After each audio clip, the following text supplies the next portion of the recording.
ya kwamba ndio tunahitaji chakula chetu cha kila siku, tunahitaji mahitaji yetu ya kila siku. Who is going to provide for us? God will provide for us. God will take care of us. Don't be troubled. Tell your neighbor, don't be troubled. Don't be troubled. Yes. That's how assuring our God is. That don't be troubled. I've got you. Mara nyingi katika maisha yetu, why are we giving up? Kama vile Mtakatifu Paulo anatupa mawaidha katika somo letu la pili, barua kwa Waefeso, ya kwamba don't have bitterness in you. Usiweke hasira nyingi na manunguniko katika roho yako. Kwa nini? Kwa sababu Mungu aliyetuumba alituumba kwa ajili ya kuishi vyema katika ulimwengu huu. Alituumba ili tuweze kupata tunayoyahitaji katika maisha yetu. Kwa njia ipi? Anatukumbusha katika barua hii, hakuna haja ya huzuni na hasira katika nafsi zetu. Kwa sababu gani? Mungu anayetupenda alitupa hadi mwanaye wa pekee ili tuweze kupata matumaini katika maisha yetu. Na hivi ndivyo Kristo anavyofanya katika maisha yake. He knew what his flock needed. He knew the hour to come in. He knew the hour to provide, because he is the good shepherd. Na hivi ndivyo tunavyokumbushwa, ndugu zangu. And so when we apply this now in our lives, number one, never give up. Never give up. Don't give up. Nabii Elia alikuwa amefika pahala pa kusema, I wish I'm now gone. I am tired. Nimechoka. Nimefanya kila kitu kwa ajili ya sifa zake Mwenyezi Mungu. Nimefanya kila kitu ili watu wake Mwenyezi Mungu wamjue Mwenyezi Mungu. Wamenilipa na kutaka kuyaua maisha yangu, kuyachukua maisha yangu. I am tired. Nimechoka. And that's why he's running away from Jerusalem. He's running away from his mission. But anatulizwa na Mwenyezi Mungu na kuambiwa, safari bado. Safari bado. Amka, ule, utembee. Because that's the nature of life. That sometimes we reach a moment when we feel, ndoa yangu imenichosha. I have provided as a father, I have given my all as a mother, but it's only pain and suffering. He's reminding you today that amka, ule, uendelee na safari. The mission still continues. Don't give up. Nimewahudumia watu, I have given my all. Tumsifu Yesu Kristo, governor. Tumsifu Yesu Kristo. I have given my all, I have done my service. I'm giving my all. But all I get, tumsifu Yesu Kristo. He's telling you, amka, ule, endelea na safari. I've given my all as a priest. My time, my energy, my resources, my expertise, my knowledge. Sometimes we get tired. He's reminding us today, Father, wake up, eat, go on with the journey. I have a mission for you. And so, we have no reason to give up today. That's what Jesus is reminding us. Because God has got our back. Tunaweza kuwa na sababu zote za kutaka hata maisha yetu yaishe, lakini tunakumbushwa, amka, ule, usimame na uendelee na safari. And so, the message is, our God is our provider and our sustainer. Don't give up. Number two, we are being reminded today that we not only need the physical food, but we also need spiritual nourishment that we may balance our lives. Ya kwamba mahitaji yetu sio tu haya ya kawaida, bali tunahitaji mpaka kulishwa katika roho zetu. We need that spiritual nourishment because we are made of body and souls. Yes, our bodies need the energy. Our souls need also the energy that will come from the spiritual nourishment we get.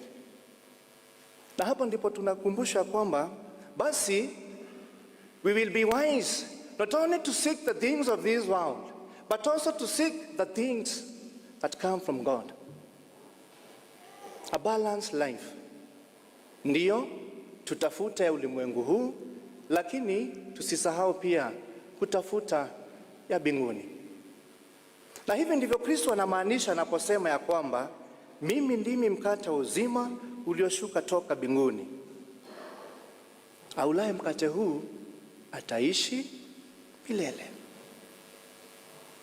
That we don't only need to be sustained now, but there is another phase in our life, the eternity aspect of our life, that also need to be taken care of. Ya kwamba tusitafute tu ya ulimwengu huu, bali pia tutafute ya mbinguni. A balanced life. Tuhangaike ndiyo na ya ulimwengu huu, lakini zaidi pia tuhangaike na ya milele.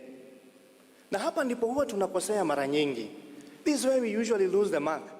We concentrate more on the things of this world.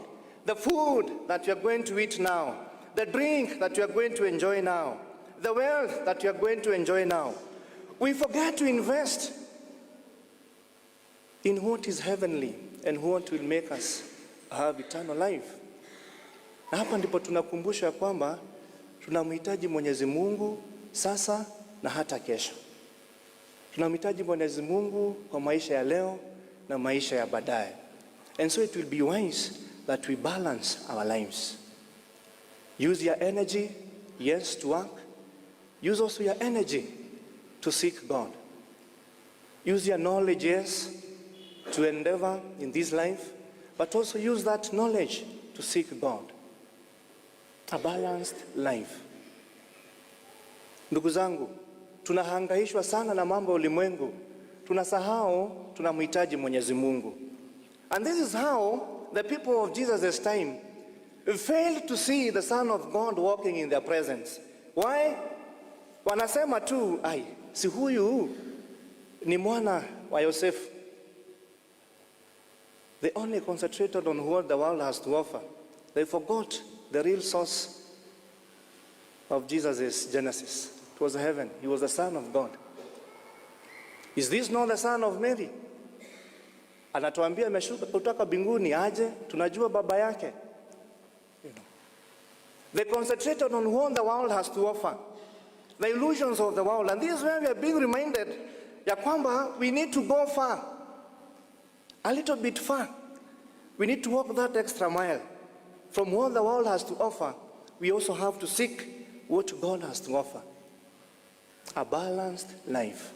Take care of your life, yes, your material needs, but also take care of your spiritual needs. Mtafute Mungu vile unavyotafuta mambo ya ulimwengu huu. And believe you me, if we concentrated the way we concentrate on the world, on things of this world, tungetafuta Mungu vile tunatafuta mambo ya ulimwengu huu, what a wonderful world we'll have. What a balanced world we'll have. What a peaceful world we'll have. Number 3, tunakumbusha kwamba Mwenyezi Mungu anakuja kwetu kwa njia za kawaida. Njia za kawaida. Kwa nabii Elia anakuja kwake kwa kumpa mkate na maji. Mambo tu ya kawaida. Mwenyezi Mungu anakuja kwetu kwa njia za kawaida. The simple things in life. God reveals His goodness, His mercy, His love for us in the simple things of this life.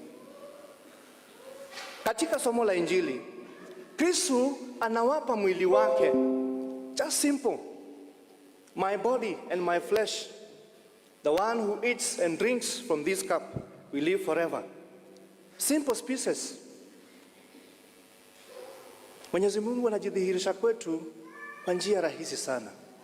The simple things in life. And that's how mysterious God is. That He reveals great things about His heavenly kingdom in very simple ways. Nyakati zetu anajidhihirisha kwa Ekaristia, mwili na damu yake ambayo anatulisha kila tunapokusanyika, ambayo tutashiriki hadi leo. Do we have the faith to see God in these simple things of life? Simple bread that He converts into His own body. Simple wine that He converts into His own blood. The simple things in life. That's how God comes to us, in the simple ways of life. To Elijah, anapata nguvu ya kuendelea na kazi yake, his mission, through very simple pieces. Just a bread and water. And he got the strength to walk for another 500 miles to Mount Sinai. The same with us. God visits us in very simple ways. He visits us by giving us that simple bread, that daily bread, ambayo tunahitaji kila siku. Anaonyesha upendo wake kwetu. Anakuja kwetu through your neighbor, that simple neighbor, who may speak a word and give you encouragement. He comes to us through His simple word that we read each and every day. That's how God visits His people. Anajidhihirisha kwetu kwa mambo ambayo ni rahisi sana, ambayo saa zingine tunaweza yapuuza. Na kwa hivyo tunakumbushwa tusipokee chochote ambacho kinatoka kwake Mwenyezi Mungu. Neno hili lake ambalo anaongea nasi leo, usilipuuze. Use it to push you through the rest of your journey. Ekaristia ambayo tunaipokea hapa, wacha ikupe nguvu na matumaini kuamka na kuendelea na safari. Neno lake hili ambalo tunasomezwa na kufundishwa, wacha litupe nguvu ya kuendelea na maisha yetu. The simple things in life. That child of yours, simple as they are, they may motivate you to continue working, to wake up and go on with their journey. Because God comes to us in the simple things that this life has to offer. The air that we breathe, the sun that we enjoy, the breeze that we feel and appreciate. The simple things in life. We appreciate the presence of God among us. Na kwa hivyo ndugu zangu, Mwenyezi Mungu anatukumbusha ya kwamba as human beings we have our physical needs that we'll meet. He also going to meet our spiritual needs only when we come to Him in faith. Tuombe Mwenyezi Mungu atuongezee imani, nasi pia tutie bidii katika maisha yetu. Amka, endelea na safari. Tumsifu Yesu Kristo.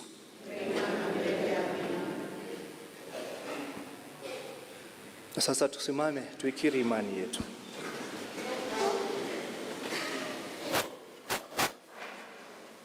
Nasadiki kwa Mungu mmoja, na vitu vyote vinavyoonekana na visivyoonekana. Nasadiki kwa Bwana mmoja Yesu Kristo, mwana wa pekee wa Mungu, aliyezaliwa kwa Baba tangu milele yote. Mungu aliyetoka kwa Mungu, mwanga kwa mwanga, Mungu kwa Mungu kweli, aliyezaliwa bila kuumbwa, mwenye umungu mmoja na Baba, ambaye vitu vyote vimeumbwa naye. Ameshuka toka mbinguni kwa ajili yetu sisi wanadamu, na kwa ajili ya wokovu wetu akapata mwili kwa uwezo wa Roho Mtakatifu kwake Bikira Maria, akawa mwanadamu. Akasulubiwa pia kwa ajili yetu sisi, akateswa kwa mamlaka ya Ponso Pilato, akafa, akazikwa, akafufuka siku ya tatu ilivyoandikwa, akapaa mbinguni, amekaa kuume kwa Baba, atakuja tena kwa utukufu kwa hukumu wazima na wafu, na ufalme wake hautakuwa na mwisho. Nasadiki kwa Roho Mtakatifu, Bwana mleta uzima, atokaye kwa Baba tangu, anayeabudiwa kutukuzwa pamoja na Baba na Mwana, aliyenena kwa vinywa vya manabii. Nasadiki kwa kanisa moja takatifu Katoliki la mitume na ungama ubatizo mmoja kwa maondoleo ya dhambi, na ngojea na ufufuko wa wafu na uzima wa milele ujao. Kwa imani tumtolee Mwenyezi Mungu sala zetu. Mwenyezi Mungu, tunakushukuru. Asanti kwa yote ambayo unatujalia. Unatupa chakula chetu cha kila siku. Unatupa pia mahitaji yetu ya kiroho. Asanti kwa wema wako. Tunakuomba utujalie haswa kila wakati tuweze kufurahia kuishi maisha mema ndani yako. Bwana, utusikie. Kwa wote ambao wamepoteza matumaini katika maisha yao, leo unatukumbusha kwamba tusimame, tuamke, tuendelee na safari. Tunakuomba ukaweze kuwajalia matumaini, wape sababu ya kuendelea na safari zao za maisha. Bwana, utusikie. Sala zenyu zakaribishwa. Prayer for the family. God our Father, loving and merciful, bring together and keep all families in perfect unity